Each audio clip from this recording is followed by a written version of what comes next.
Hello, welcome to my channel. And look at that guy. Today we're going to have a MotoVlog number 2. It's only my second MotoVlog, but we're going to talk about tips for passing your bike test. Because when I was going to pass mine, all I did was look on YouTube for tips, and there were some good videos out there, but I thought I'd have my 2 pence on it. So obviously, first, fairy test. The fairy test, I think, is quite easy, especially if you've been driving. Especially been driving for a while. You have a good idea about hazards and stuff, and hazard perception's easier for you. But I would advise that once you've decided that you're definitely going to book a direct access course, I'd advise that you go and do your theory first before you, well, maybe when you've booked it, go and do your theory before you actually start your lessons. Not much before, you don't want to leave too big a gap, but just before you start lessons or your course, because it gives you one less thing to think about at the same time when you're trying to concentrate on learning to ride a motorbike. So yeah, go get that done early, get it out of the way. It's not very difficult. Do a bit of training. You can get a DVD on eBay or wherever for like a tenner, I think. Hazard perception and theory one, DSA as well, for like a tenner. Do loads of mock tests. I didn't even bother reading the highway code, but I was acting a bit weird. I know it's cold, but Jesus. Yeah, I didn't bother reading the highway code because I'd already done all that ages ago when I passed my car test. So I just thought, well, if I do loads of mock tests, and I mean loads, like maybe 50, you get to know the questions and you get to know what to expect, kind of thing. But they've actually changed it a little bit now. For those of you that maybe have done your car test and you don't realise that they've changed it, they've now done this case study bit at the end where you have to answer, like, you read a paragraph and then you have to answer, I think, 4 questions about the paragraph that you've just read. So bear that in mind, but there's no different. That takes up 4 of your questions at the end. Out of 54, I think 4 of those will be on a case study. So that's the first bit, fairy test, out the way. Now you're going to book your course. And so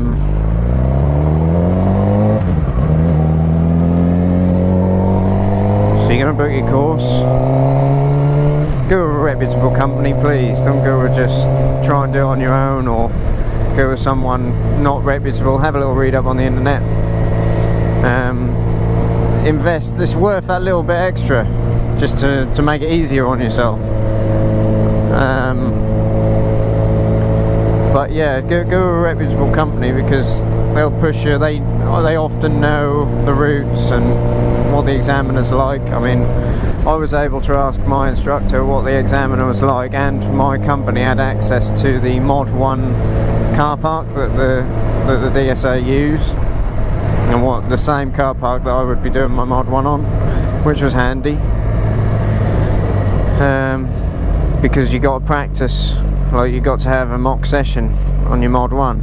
A lot of companies will use their own car park or whatever, which that's fine too, you know, but any reputable company, they'll do all that. But yeah, your Mod 1, to be honest, as long as you treat it like it's a road environment and you do all your checks, etc, etc, then I can't really say it's very difficult. It's not that difficult. Just take your time. I did it by, I just looked at every exercise from pushing your bike back into a bay, which would be, I think that's your first exercise. No, you ride your bike through, I think, and then park into a bay, I can't remember, and then you push it back into the bay next to it. Well, from that right through to your swerve test, just treat them all as individual exercises, and every time look over your shoulder like you're on the road. The examiner, my examiner, he was firm but fair, if you know what I mean. So I didn't feel like he was there to catch me out. Well, I know he wasn't there to catch me out, so that's a myth, that is. They're not going to catch you out. They're bikers as well. Biker nod. They want you to be part of their community. They're not going to just come out here and catch you out for no reason. But like, I started my training bike up, and when I was in the bay, I was then going to go and do my figure of 8, I think, and I had my stand down, and I put it in gear with the stand down, and because I was concentrating or like worrying, I weren't really concentrating on what I was doing properly, and I was just sitting there thinking, why is this bike cutting out on me? And he shouted over the car park and he said, stands down. And I was like, alright, thanks mate. And so they are there to help you, they will help you. And I didn't even get a minor for that. I didn't get any minors on my Mod 1. I spent all that time worrying about it, and to be honest, if you're competent and your instructor's saying to you, yeah, I think you can do this, you're ready for it, then you're ready for it and you'll pass it. You know, don't overthink it, don't panic about it. It's not that difficult, and you'll come through it with no minors. The Swerve Test, some people say it's dangerous, it's this, it's that, it's difficult. Not really, it's just this, but a little bit quicker. Obviously I can't do it while I'm on traffic, but literally you could just go through a rock on the road at that kind of angle. It's not that difficult. It's you're looking at these cones as you're going down the road, and it sort of throws you, puts you off a little bit, but to be honest, it's only because you're riding at cones and you're not experienced that it's nothing to be worried about. You know, you're not going to fall off. At the end of the day, if you hit a cone, you're not going to fall off. I've seen someone hit one of those cones and he didn't fall off. So if you're concerned about falling off, it's not really an issue. Yeah, forget about that. It ain't gonna hurt you. So Mod 1, you're gonna pass. Yeah, don't worry about it, you're gonna pass it. And then if you've passed your Mod 1, it's Mod 2 time now. So don't rush, don't book your Mod 2 straight away in case you did fail your Mod 1. Any reputable company would tell you that. They wouldn't let you book that Mod 2 straight away, because that would be stupid.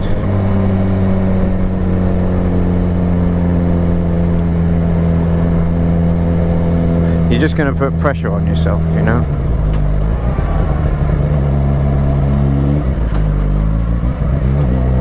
If you go booking that Mod 2 straight after Mod 1, you're going to go putting pressure on yourself, and you don't need to be putting any more pressure on yourself than what you've already got.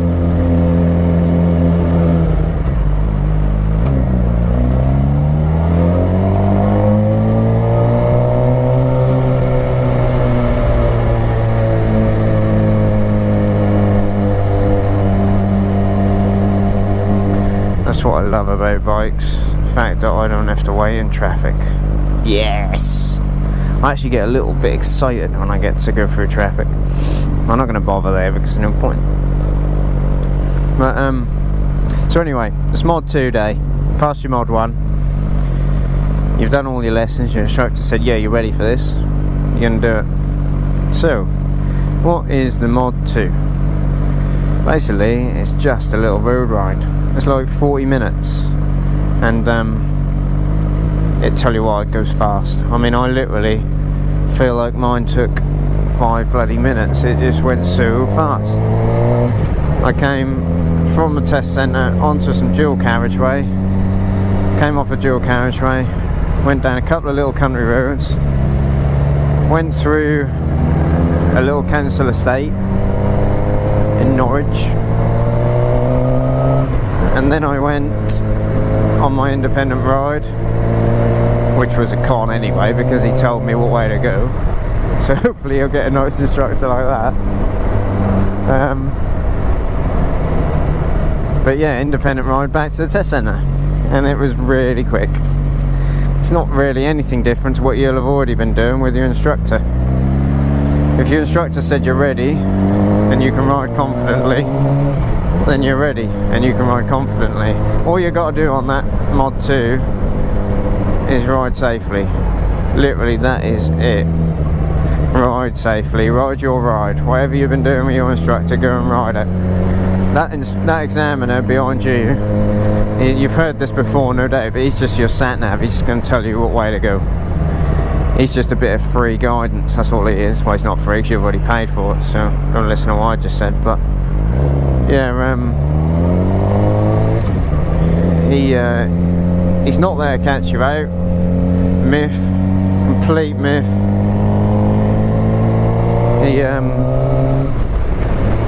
He's actually going to help you. Well, mine did. Mine said, right, we're going to do independent ride now, and he told me look for the signs to, I think it was Great Yarmouth. Some of you might have heard of if you're in the UK. But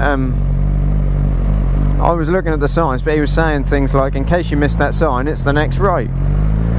Well, I didn't miss the sign, but thanks for telling me that. You know, so hopefully you get a nice examiner. Like I said, they're not going to catch you out. If anything, they want you to pass.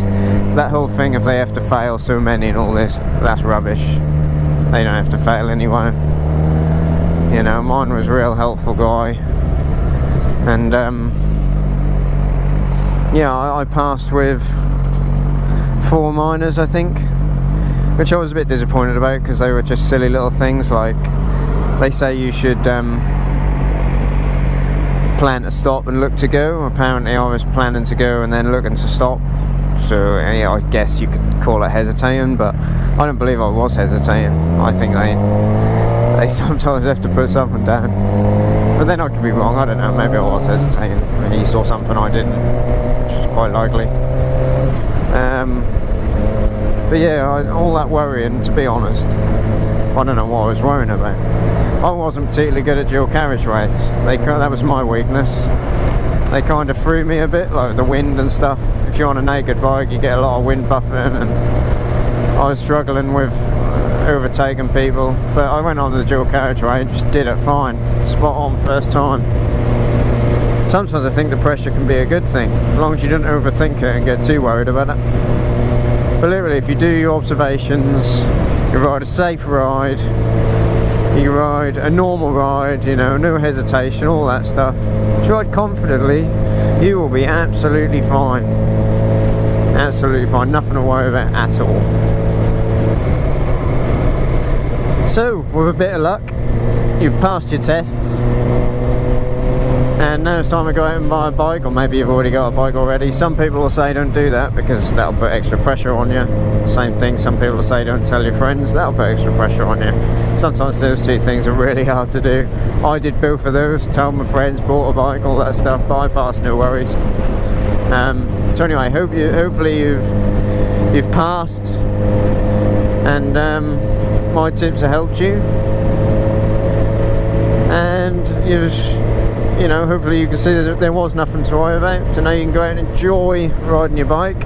Don't forget to do all your observations and all that stuff, because they really do work and save your life out in some scenarios. And yeah, I hope this was helpful. We're approaching 100 subscribers now on the channel, and I'm quite enjoying doing this for you guys. You know, I really enjoy making the MotoVlogs and doing my maintenance videos and all that stuff. And obviously a lot of you guys are enjoying it too, so yeah, if you enjoyed this video, go and smash the shit out of that like button, and leave your comments and subscribe. And I'll see you next time, but until then, ride safe. And good luck on your test.